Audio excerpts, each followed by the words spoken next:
50 லட்சம் இளைஞர்களுக்கு வேலை வாய்ப்பை உருவாக்கிட வேண்டும் என்ற இலக்கு நிர்ணயிக்கப்பட்டு பணிகள் துரிதப்படுத்தப்பட்டுள்ளன. திமுக ஆட்சியில் ஈர்க்கப்பட்ட சுமார் 10 லட்சம் கோடி முதலீடுகளில் 60 விழுக்காடு பணிகள் நிறைவேற்றப்பட்டுள்ளன. மீதமுள்ள 40 விழுக்காடு பணிகளை நிறைவேற்ற விரைந்து நடவடிக்கை எடுக்க வலியுறுத்தியுள்ளதாக முதலமைச்சர் மு.க. ஸ்டாலின் தகவல்.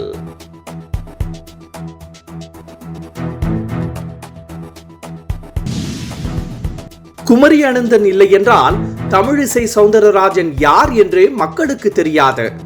துணை முதலமைச்சர் தேர்வு குறித்து பேசுவதற்கு தமிழிசை சவுந்தரராஜன் யார்?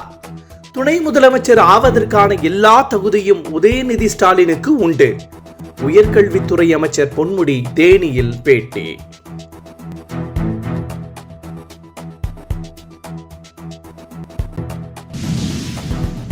பாரா ஒலிம்பிக் போட்டிகளில் பதக்கம் வென்ற தமிழக வீரர்களை பாராட்டி ஊக்கத்தொகை வழங்கிய முதலமைச்சர் மு.க. ஸ்டாலின். தமிழக வீரர்கள் துளசிமதி, நித்யஸ்ரீ, மனிஷா, மாரியப்பன் ஆகியோரை வாழ்த்திய முதலமைச்சர் அனைவருக்கும் 5 கோடி ரூபாய்க்கான காசோலைகளை வழங்கினார்.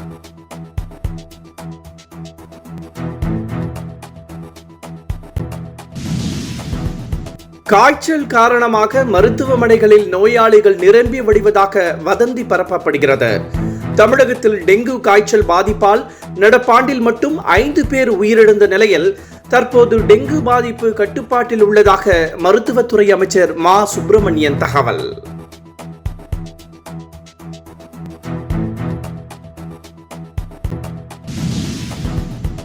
திமுக, விசிக கட்சிகள் இடையே விரிசல் ஏற்பட வாய்ப்பில்லை. விவாதத்தால் திமுக, விசிக இடையே எந்த சிக்கலும் இல்லாது எழுவதற்கு வாய்ப்பும் இல்லை. விடுதலை சிறுத்தைகள் கட்சி தலைவர் தொல் திருமாவளவன் திட்டவட்டம்.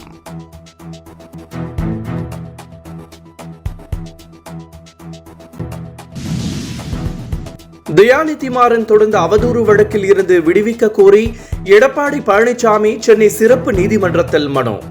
அவதூறு வழக்கில் இருந்து விடுவிக்க கோரிய எடப்பாடி பழனிசாமி மனு விசாரணைக்கு உகந்தது அல்ல என திமுக எம்பி தயாநிதி மாறன் தரப்பு வாதம். வாதத்தை ஏற்ற சிறப்பு நீதிமன்ற நீதிபதி ஜெயவேல் விசாரணையை அக்டோபர் 16ஆம் தேதிக்கு ஒத்திவைத்தார்.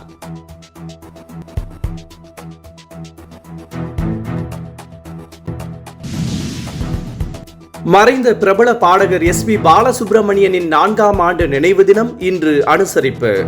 திருவள்ளூர் மாவட்டம் துறைப்பாக்கத்தில் உள்ள எஸ்.பி. பாலசுப்ரமணியன் நினைவிடத்தில் அவரது குடும்பத்தினர், ரசிகர்கள் உள்ளிட்ட ஏராளமானோர் அஞ்சலி.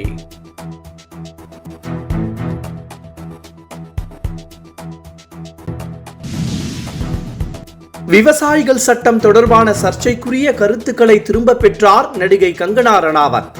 கங்கனா கவனத்துடன் பேச வேண்டும் என பாஜக தலைமை எச்சரித்திருந்த நிலையில் விவசாயிகள் சட்டம் தொடர்பான பாஜகவின் கருத்தே எனது கருத்து என கங்கனா எக்ஸ் தளத்தில் கருத்து.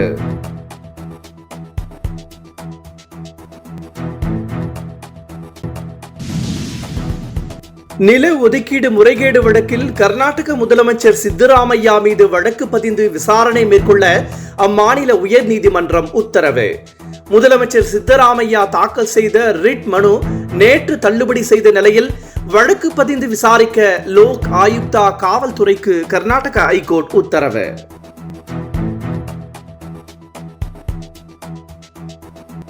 என்றும் உங்களுடன் மை இந்தியா. முக்கிய செய்திகளை உடனுக்குடன் தெரிந்து கொள்ள சப்ஸ்கிரைப் பண்ணுங்க, பெல் பட்டனை பிரஸ் பண்ணுங்க.